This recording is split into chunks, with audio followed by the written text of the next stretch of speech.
The 625th edition of the MMA Gambling Podcast on the Sports Gambling Podcast Network is brought to you by Underdog Fantasy. Underdog is giving away $15 million in their Best Ball Mania 5. Sign up today with promo code MMA SGPN to claim your first-time deposit offer of up to $250 in bonus cash. That's UnderdogFantasy.com, promo code MMA SGPN. And we're also brought to you by Rhythm. Rhythm's college football and NFL picks and projections are now live. Claim your 7-day free trial today by going to sportsgamblingpodcast.com/rhythm. That's sportsgamblingpodcast.com/RITHMM.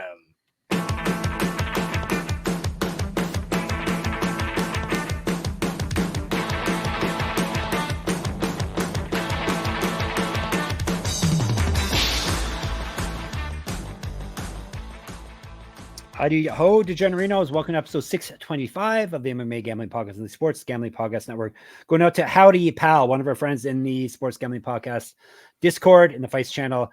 He had a bunch of fun picks on the weekend. I wasn't in there during the UFC, but I hear he was one of the fights. He was, I think, the Dudakova fight. He was all over that. So, and made himself some money. So congrats to Howdy Pal. Congrats to all of you who have shown up for this episode, because you're in for a treat. We're covering Brave CF, and you're all a bunch of maniacs, and you want us to cover Brave CF. So we're covering it again for the second time. We're dedicating a full episode to it. That is going down this coming Friday. So yesterday we did a Thursday event. Today we're doing a Friday event. We're going to get you covered every day, almost every day this week, with MMA to gamble on. I'm not doing this alone, thankfully.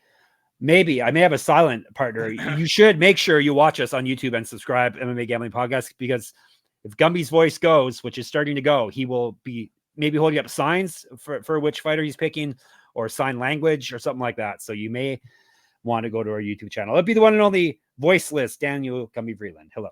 Yeah, it's getting a little sketchy there. You might have heard it during the introduction crack a little bit. But while I still have a voice, this is a reminder to subscribe to the MMA Gambling Podcast channel. Make sure you do that for us before you listen, or while you listen, or after you listen. It doesn't really matter when.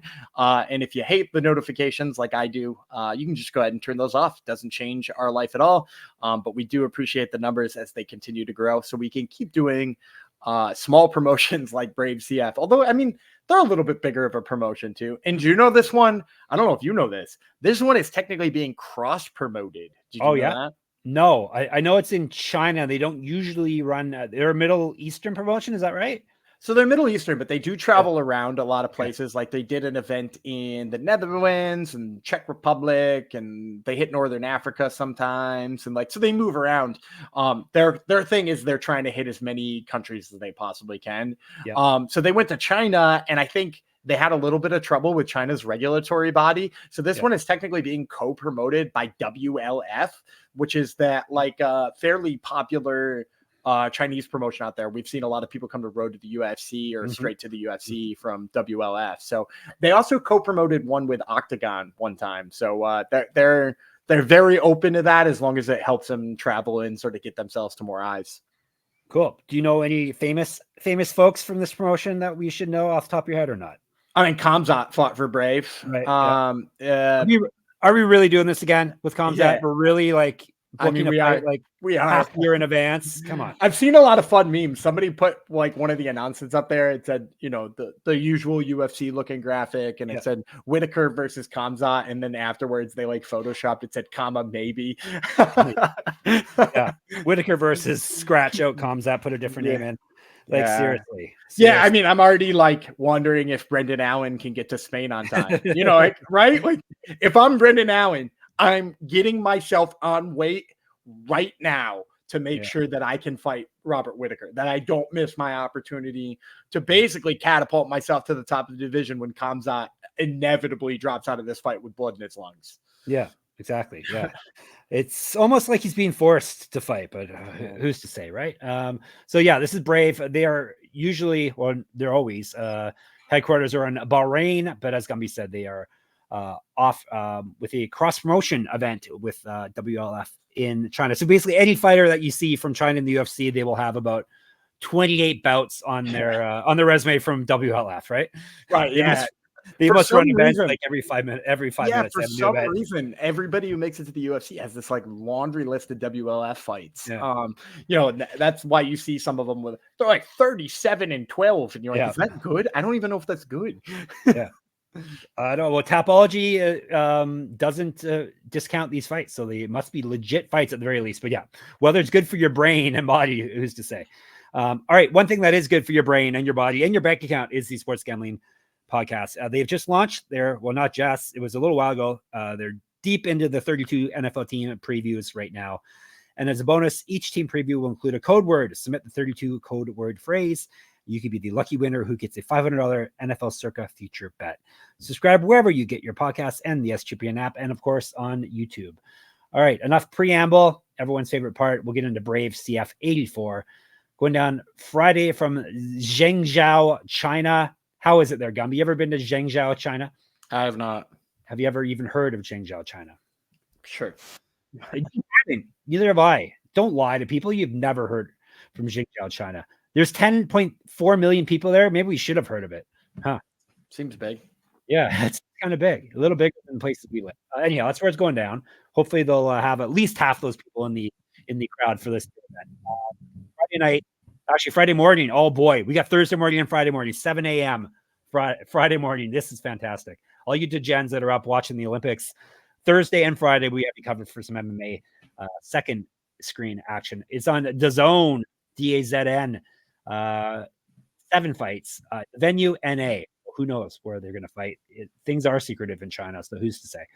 We are kicking things off with a fight actually that just got made. Hopefully, Gumby actually he knows the fighter that's stepping in, so he should still have good intel for us. And this is a featherweight fight. The man I am dancing around saying that he just stepped in is a name you may know, but I'm going to butcher it. Keremuaili, Maimaitituoheti. Maimaitituoheti. Watch your mouth, Gumby. Maimaitituoheti. He is stepping in. He's from China. He's fighting Izzeddine Derbani. He's from the Middle East. This is going to be a China versus Middle East event. He's from Jordan. This is 3 5-minute rounds. Tituani is stepping in here on short notice.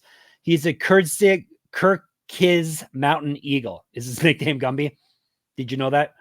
I did, but I'm second guessing your locale in Derbani. So go ahead. Oh, really? He's listed. Oh, yes, because he's listed on Tapology, but because I'm a Tapology capper, he's listed from Jordan, but he's a Palestinian samurai. Yeah, which that's such a generic nickname. Okay, here's how you take the name of the place you're from and then add a mythical creature behind it, and that's your nickname, the Palestinian samurai. But yeah, he fights with the Jordan flag beside him. So maybe he's a man of many places. So anyhow, this is he's going to be in China this weekend. We know that much. We'll tell you about him first, actually. Derbani, the Palestinian samurai, 14-4, 2 knockouts, 4 submissions. He's been knocked out once. Very, very durable man. 1-2 in Brave, loss over his last 3, 6-2 over his last 8. That sounds a lot better. Used to fight at bantamweight and lightweight. 2014 Pro MMA debut, 1-0 in Pro Muay Thai, 4 inches taller than Maimaitituoheti. Maimaitituoheti is the Kyrgyz Mountain Eagle, but it's written all in fancy scripture. So I had to Google it. 31-13, 10 knockouts, 11 submissions. He's been knocked out once, submitted 4 times. This is a short notice debut for a Brave. He's won 2 straight and 4 out of 5, including his last fight via TKO. Used to fight at bantamweight and up at lightweight. 0-1 in road to UFC. 2-1 in 1 championship. So he has fought in the biggest promotion in the world. And he's 3 years younger than Derbani. So if you look at the record of Maimaitituoheti, I think there's a good chance he comes in as the favorite here. Being on road to the UFC obviously helped. Being short notice might hamstring how much of a favorite he is, though. So I'm going to say like -175 to +150 on the return for Derbani. And I'm going to take Derbani here. I went back and I watched some of his older fights.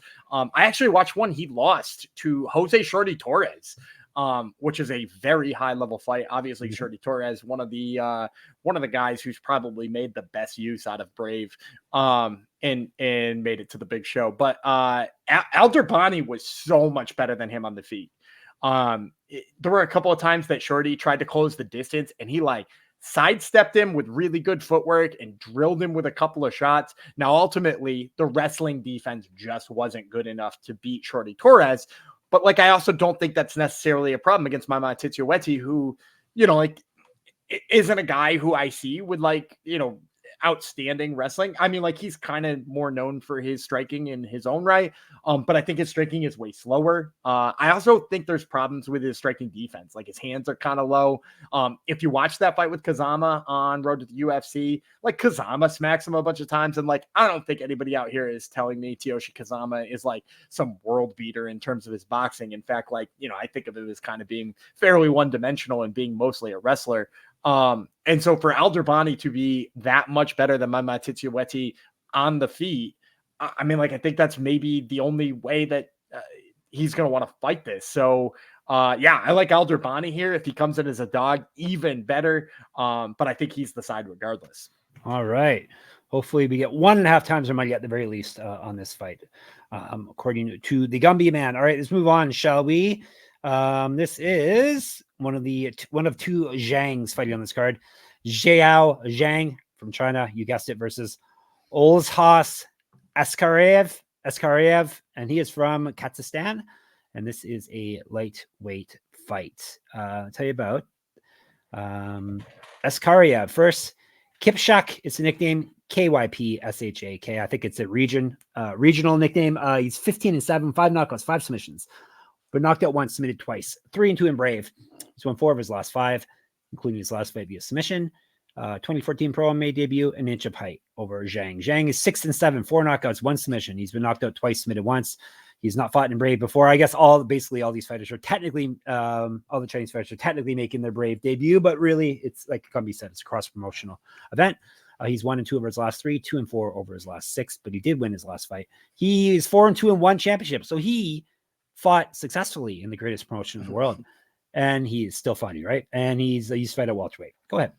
Yeah, so this one's going to be a massive line. Eskaraev is probably going to be -500, -600, somewhere in there, because, like, you got a guy with a really nice looking record with the EV at the end of his name, which always gives it a little extra boost against the guy who's 6-7. And to be honest, the line should be big. Eskaraev is really good on the ground, not necessarily so much with submissions. And actually, I don't even know necessarily that I love his guard passing all that much. Like, when he's in full guard or even half guard, he doesn't work out of it all that well. But my God, is the ground and pound good. He fought Rolando Dai. Do you remember Rolando Dai in the UFC? Yeah. So he fought Rolando Dai. He took him down. Dai reestablished guard. And I was like, oh, this is maybe, telling of Eskaraev and what he can do on the ground. He can't get past Rolando Dai, who's mostly like a Filipino kickboxer or a Filipino Muay Thai specialist. And now he's just stuck in the guard. And then he unloaded on some of the most brutal ground and pound I've ever seen, put Rolando Dai out from guard. So like, he generates so much power in a short amount of space. And like, I would also say, in watching his other fights outside of that one, again, maybe I don't like his passing ability, but I do think he does a good job of not letting his opponents up. And that's maybe what's the worst about Zhang, is that, like, he just gets held down so easily. Like, when somebody takes him down, and his defense isn't, like, truly flawed. It's not great, but it isn't truly flawed. But once he's down there for the rest of the round, it feels like. So you got a guy who's like a ground and pound specialist who beats people up, and a guy who, when he's down, is just going to eat those punches. So yeah, Eskaraev is the right pick here. Probably going to inflate to a place where it's going to move your parlay like 3 cents. But, click the little button, because as we talked about in the Discord this past week, sometimes it's fun to see the number go up by just 3 and be like, oh, maybe that's not worth it. Yeah, exactly. All right, before we move on, Underdog Fantasy has just launched Underdog Streaks. Hit your first 2 pick'em entries and then go streaking. If you can get an 11-0 run going, you can win 1,000 times your money. That is so many X's of your money. Plus, Best Ball Mania is live with $15 million in prizes. You can now use specials and boosts on all flex entries. Gumby, do you have any plays? You already have one for Monday. Do you have one for Tuesday, maybe? No, I'll stick with Monday, because this will come out before the Monday games, and that way we're not getting too far ahead of themselves. Yep. I'll take the higher than on Zach Gowen's strikeout line. It's going to be posted probably pretty low, because he's up against the Cleveland Guardians, who notoriously make pretty good contact, but that guy's still striking people out. So give me the higher than on Zach Gowen's strikeout line. All right, sign up with our promo code MMA SGPN to claim your special pick and first time deposit offer up to $250 in bonus cash. UnderdogFantasy.com, promo code MMA SGPN.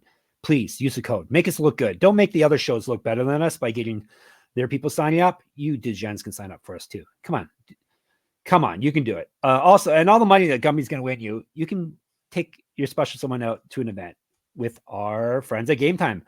Because even if it's last minute, even if the event's happening this evening, that's when Game Time comes in the best for you. And even better than that, Game Time is now an authorized ticket marketplace of Major League Baseball, which makes getting tickets even faster and easier. Prices on the Game Time app actually go down the closer it gets to the first pitch.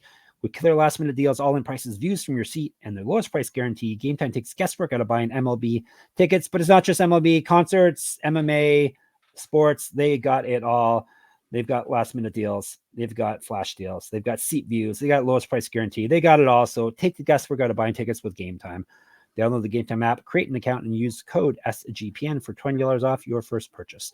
Terms apply. Again, create an account and redeem code SGPN for $20 off. Download the Game Time app today. Last-minute tickets, lowest price guaranteed. It says to spell out our code SGPN. How would you pronounce our code, Gumby? SIGPIN. There you go. SIGPIN. There's an episode title too. As I asked you that, I'm like, oh, we're going to need episode title of this. SIGPIN. All right. There. My work is done. Episode title. That's all I have to do. And dedications. That's my my main work here. We are going down to bantamweights next. Eqiyuebu from China versus Borislav Nikolić. He does not sound like he's from the Middle East because he's not. He's from Serbia. We have got 3 5-minute rounds as per usual here. Nikolić 10-2, 3 knockouts, 6 submissions. He's been submitted once, 2-2 in Brave. Lost win over his last 4. He won his last fight via TKO. Has not lost a fight since August 2022. Used to fight at lightweight and featherweight. Eqiyuebu, fun name. It's 6-1, 3 knockouts, 2 submissions. He's been submitted once. This is his debut, but I already went through all that. He's won 4 straight, all via finish. He's fight at featherweight, an inch taller. He's an inch taller than Nikolić. I think this is going to be a pick'em because, the records look pretty similar in terms of, ability level and stuff like that. And I think you have a wild enough style difference here that it'll cause people to not know what side to get on. But I'm going to go with Eqiyuebu. Eqiyuebu he's a wild man. When he gets in there, he swings really wild. He's really reckless. He perhaps does not protect himself well enough when he comes forward, but he generates a lot of power for a bantamweight. And the reason I like that against Borislav Nikolić is that Eqiyuebu does that to him. Nikolić does a lot of backing up. If you watch him in some of his past fights, just pump a jab out there a couple of times and you got him backing up. So I think with blitzes like that, I think you're going to have even more trouble with it. The other problem is that anytime he's tried to wrestle his way out, he winds up getting out scrambled a lot. And I think Eqiyuebu has enough power in his, his frame and in the way that he wrestles that he could probably win some of those scrambles with just strength. So I like Eqiyuebu in that way too. And then what else did I have on? Oh, yeah, Nikolić is a guy who jumps guillotine. Yeah, I was like, we love him, man. I was like, I know I have one more note on why I didn't like Nikolić, and I was like, oh yeah, he jumped 37 guillotines in the 2 fights I watched him in. So yeah, I like Eqiyuebu. Again, he's a guy who might have a limited ceiling because of how wild and reckless he can kind of be, but I don't think Nikolić is the type of guy to take advantage of that. So give me Eqiyuebu here. All right, Eqiyuebu. It is. How is your guillotine? Do you jump guillotines, Gumby? I don't. So I like the Marcelo Garcia guillotine, which is the one where you pick the elbow up and you put it over the shoulder, because then it doesn't matter if you hold guard. That one works even from side control. So I like that one. But no, I'm more of I use leg submissions more than I use choking submissions. That's true. Watch your legs around the Gumby man. All right, we are going already to the co-main event. So another Zhang. I won't ask if they're related. It's not like a Duplessis thing. Zhang's a little more common than Duplessis, I think. Qinghe Zhang from China versus Brice Picaud. It must be Picaud, not Picaud, because he is from France. This is 138-pound fight is what it says, Gumby. Is this a catchweight fight? That's what I put on the little graphic on the bottom if you see it. Yeah. No, I'm reading my spreadsheet. So, okay. I'll take your word for it. Picaud is Lion Kid. He is 15-9 with 1 no contest, 6 knockouts, 3 submissions. He's been knocked out twice, submitted 4 times. 0-1 in Brave. He's won 2 straight and 6 of 7. His last 2 wins have come via TKO. Was a regional champion. Used to fight at featherweight, 0-1 in Cage Warriors. So he has fought at some higher level of competition here. Zhang, 14-6, 7 knockouts, 3 submissions.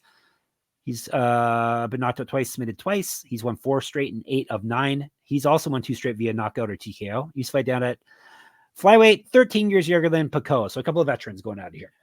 So I'm hoping the back-to-back knockouts keeps this line kind of close. I'm a little worried that it will not stay close, because as soon as somebody starts to dig into those records, they're going to find exactly what I found.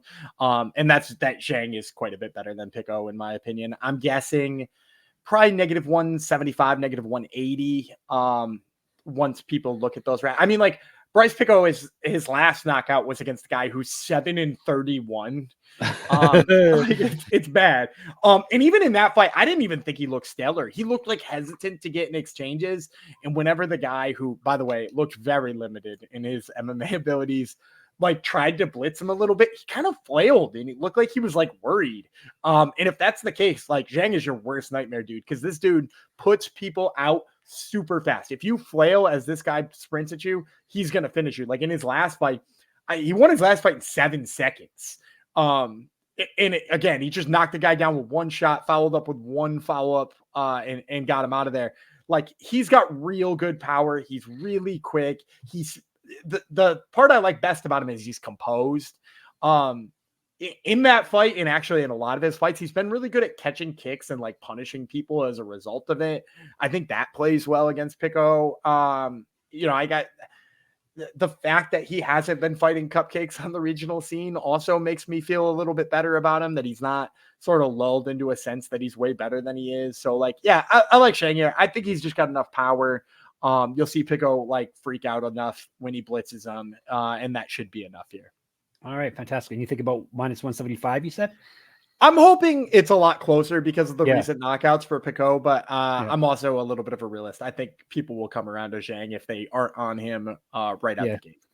All right. Before we get to the main event, got to tell you about Rhythm. Football season is here, and the college football and NFL models are now live on Rhythm. Create your own winning betting model, or let Rhythm do the heavy lifting for you. You decide what stats matter most to you, and Rhythm builds a custom model around that. Or just let Rhythm and its predictive model do the heavy lifting. Rhythm uses AI projections from MIT data scientists.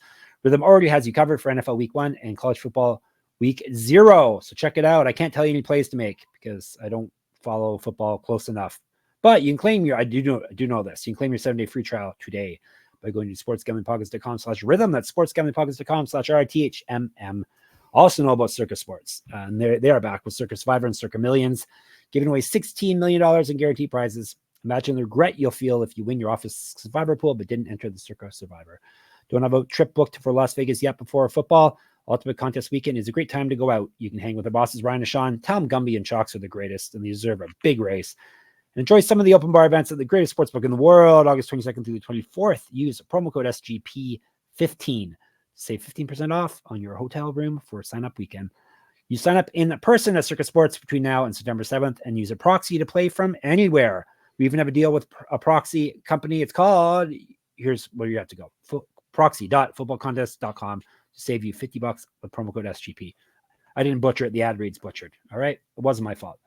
So it's SGP is the code, proxy.footballcontest.com. All right. You dig. Main event. It's a flyweight belt, which is always fun for main events. This name is so long, I have to actually tap on his Tapology screen. Bidzina Gavashelishvili. He is from Georgia, so that's where all the Villies are from. Erasyl Shukataev. That's Shukataev, is that right? From that's right. Yeah. Sounds like it's a fun name. So Kazakhstan versus Georgia, not the devil went down to Georgia. Georgia, the country. 3-5 rounds. 125-pound flyweight bout. Tell you about Shukataev first. 11-4, 5 knockouts, 5 submissions. He's been knocked out once. This is his debut in Brave, technically. He's won. I don't know if this is technically going to count on their records as Brave or W off or what it will, but he's 4-0 with 3 straight finishes over his last 4, obviously. He's not lost since June of 2022. He used to fight at bantamweight and featherweight, 2 inches taller than Gavashelishvili. It's Gavashelishvili. Gavashelishvili, obviously it is. He's 13-3, 2 knockouts, 6 submissions. He's been knocked out once, submitted once. 1-0 brave, 3-1 over his last 4, including winning his last fight. That was back in June of 2023. He's fought at lightweight, 3 years younger than Shukataev. So I think Gavashelishvili is probably going to come in here as a favorite. Probably not by much, though. This is a pretty close fight here. So we'll say like -150 for Gavashelishvili and then +125 for Shukataev. And I'm going to go with Gavashelishvili. When I was watching their fights, I really like the way he puts together combinations. He's got really nice pace and really nice pressure, and he's never a one and done guy, with the exception of sometimes he kicks to the body with just one, but he also uses that to like punctuate his combinations sometimes, which I like about him too. He seems to have a really good motor and an ability to put a pace on people. And when I was watching Shukataev, I think my biggest issue with him is how upright he is. You know, while he is taller than Gavashelishvili, and that might wind up being helpful to be so tall, it's like in a way that you're like, oh, I don't know how he's going to get down for a takedown on a guy who's 3 inches shorter than him without like telegraphing it. And Gavashelishvili, not for anything, has a really good takedown defense, but Shukataev is like, so first of all, he's way too upright. He throws like an overhand right that's like not bad. But also, like, I kind of doubt how good his defense is, even though it's held up against other people. Like, he just looks stiff in there. His wrestling has a good. He's got, like, a nice trip and everything like that. But I think the defense and, like, you know, historically, Georgian's fairly good at wrestling. Gavashelishvili, I think, is going to be one of those guys who, especially being short with a low center of gravity, is going to be able to stuff enough of Shukataev's takedowns. And I think you're going to see him get the better of it on the feet, especially as the fight wears on and sort of the pace catches up with Shukataev. So give me Gavashelishvili, I think probably slight favorite. Does 5'5" count as a short king? I don't know. I think at strawweight or at flyweight rather, we usually don't call him a short. Like if he was 5'2" or 5'3", we might be calling him a short king. I think he gets away with it here. The guy in LFA we were calling a short king was 5'2". Yeah, that's a short. Yeah. Well, once you get in Prince range or Angus Young, ACDC range, then you're a short king. Gumby has sworn off short king, so I just want to make sure. Yeah, but then I pick him all the time. So. That's true. He can't quit those short kings. And we got a short queen tomorrow. 4'8", maybe the shortest fighter we've ever covered, I think.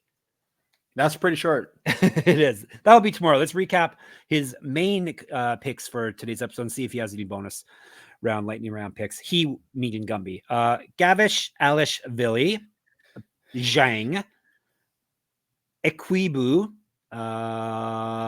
Eskaraev, and Derbani. Right? That's right. Lightning round, zap, bang, boom. Pow. You have anything?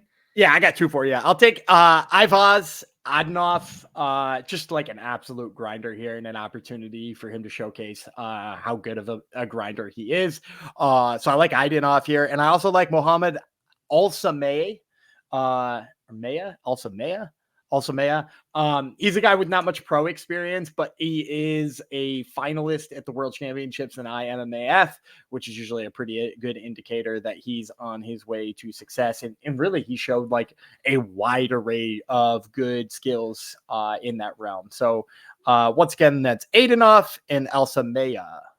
All right. Now you know. If you don't know, now you know. We shall be in the Discord chatting about this and many other things. sportsgamblingpodcast.com/Discord. We shall be on Twitter, SGPN MMA, at Gamble Responsibly, at Jeff Fox Writer. I'm that on Instagram as well. I shall be on my Substack writing and giving you gambling stats and running pick'em contests. That's moneymma.substack.com. Gumby shall be on the Top Turtle MMA podcast, and he shall have guests, and those guests shall be Marcin Tybura, who's main eventing the UFC this weekend. And he's excited about it. And yeah, he's not. Well, I mean, like, he's excited about main eventing. He seems less excited about fighting Sergey Spivak for the second time. Then we're also talking to Kate Bassick, who we're going to be talking about on tomorrow's Invicta show. And then for a third guest, we got Wes Party Time Schultz, who's main eventing the first episode of Contender Series. Party time. All right. So check that out. What else? Obviously, YouTube. Gumby is forgetting to tell you, so I'm going to have to tell you. Make sure you subscribe to us. Our subscribers losing my voice. You're losing your voice. Well, that's the most important thing to say, though, is it not? To subscribe. I think I said it at the beginning of this episode. No, maybe someone go back and check. We don't listen to our episodes, obviously, or we would not have let those ones with that mic I had pass inspection. But the mic sounded fine when we were recording. Honest, didn't sound as good after we posted. But anyhow, that's been fixed, hopefully. So that's Gumby's other podcast. And of course, we're at sportsgamblingpodcast.com, sportsgamblingpodcast.com/store. So you can dress cool like us. I cannot find my hat. I got to find my SGP hat. It's in this house somewhere. And what else should you do? sportsgamblingpodcast.com/Patreon. So you can get some bonus content from the Degen bosses. All right, Gumby, bid the people farewell. Do you have enough voice for that? Oh, I guess I have enough voice for that. I'm Data Gumby Freeland. Let's see what we got here. Oh, I caught you. The Palestinian samurai, Jeff Fox. No, I'm not. And we will see you on Tuesday.